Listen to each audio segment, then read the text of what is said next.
इंसानी जिस्म दुनिया की पेचीदा तरीन मशीन है, मोस्ट कॉम्प्लिकेटेड स्ट्रक्चर। 10 इसमें सिस्टम काम कर रहे हैं। ये स्केलेटल हड्डियों का, ये हजम का, डाइजेस्टिव है, सांस का, और 78 ऑर्गन्स हैं, मुख्तलिफ उज़्व, आंख, जिगर, गुर्दा, दिल, फेफड़ा, और 5.6 लीटर खून गर्दिश करता है पूरे जिस्म में, और दिन में 12,000 मील का सफर तय कर लेता है। और 37 खरब खलिए इंसान के जिस्म में सेल्स हैं।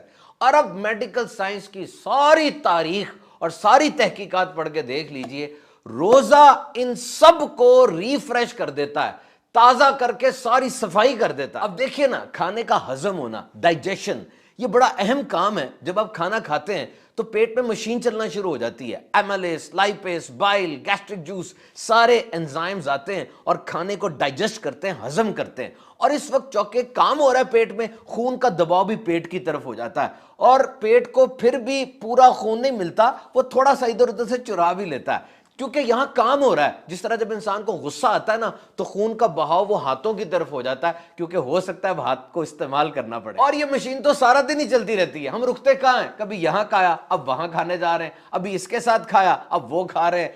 तो ये चलती रहती है, ये काम होता रहता है। लेकिन रोजे के दौरान ये मशीन रुक गई, पेट में खाना नहीं है, तो दिमाग को अब मौका मिल गया कई दूसरे काम करने का, और वो ताकत जो यहां लग रही थी अब वो दीगर कामों की तरफ लगेगी, जिसमें एक अहम तरीन काम वो डिटॉक्सिफिकेशन है, यानी जिस्म से जहरीले मवाद का इखराज।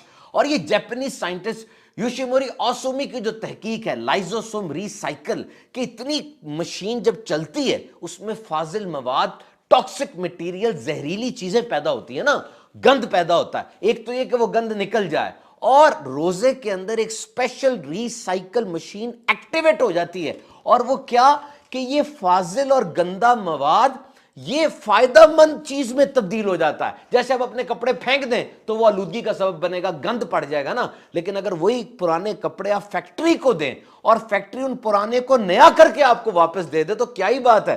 तो रोजा इंसान के जिस्म में ये रिसाइकलिंग शुरू कर देता है। और वेब एमडी में पब्लिश एक आर्टिकल के मुताबिक ये जो डिसिप्लिन्ड हंगर है, नज्म ज़ब्त के साथ, कि ज़हन बना हुआ है, सुबह खाऊंगा, फिर पीक आवर्स में भूखा रहूंगा, फिर आखिर में खाऊंगा, इस हालत में जिस्म में जो खून गर्दिश कर रहा है ना आपका, उसमें गंद कम से कम है, साफ खून गर्दिश कर रहा है। और ये साफ खून की सप्लाई जब ब्रेन को मिलती है, क्लीनर थॉट्स, बेटर मेमोरी और इंक्रीज शार्पनेस, यानी परेशान कुन नहीं बल्कि अच्छी सोचें आएंगी, मेमोरी, याददाश्त तेज होगी, और इंसान की क्रिएटिविटी, कुछ नया सोचने का उसको मिलेगा। और जिस्म के अंदर गुड हार्मोन जो एंडोर्फिन्स हैं, डोपामीन है, इनकी मिकदार बढ़ती है, तो मायूसियां छटती हैं, और रोजा इंसान को ताजा कर देता है। और ये लिम्फेटिक सिस्टम, यानी इंसान के जिस्म के अंदर जो अपनी आर्मी होती है, जो बाहर से आने वाले जरासीमों को, गंदी चीजों को रोकती है या पीछे करती है, रोजे के अंदर ये रिफ्रेश होती है, इसको भी एक ताजगी मिलती है, और पूरा इम्यून सिस्टम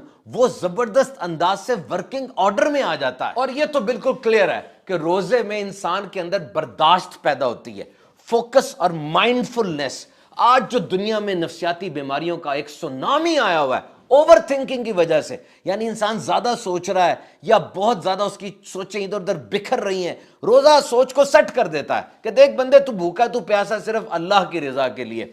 माइंड सेट हो गया, फोकस सेट हो गया, और अब ये उछलता कूदता दिमाग वो बैलेंस्ड अप्रोच में आ जाएगा, इत्तेदाल के अंदर आ जाएगा। तो सही अंदाज से असूलों के साथ रोजे रखने वाले एंजाइटी, डिप्रेशन, टेंशन से बचेंगे इंशाअल्लाह। और अब जो दुनिया में 2 अरब से ज्यादा लोग ओवरवेट है, उनका वजन ज्यादा है या खतरनाक हद तक ज्यादा है, तो देखिए, under proper medical guidance, fasting can prove to be an effective, surest and easiest way to shell out excessive fats with an acceptable amount of side effects.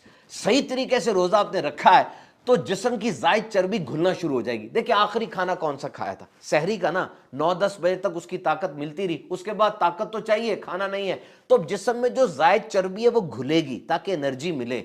और विसरल फैट, यानी जो अंदर कहीं जिस्म के आज़ा के ऊपर चर्बी चढ़ी होती है खतरनाक, वो भी घुलेगी और ऊपर वाली भी घुलना शुरू होगी। लेकिन ये उस सूरत में होगा जब आप इत्तेदाल और म्याना रवि रखेंगे।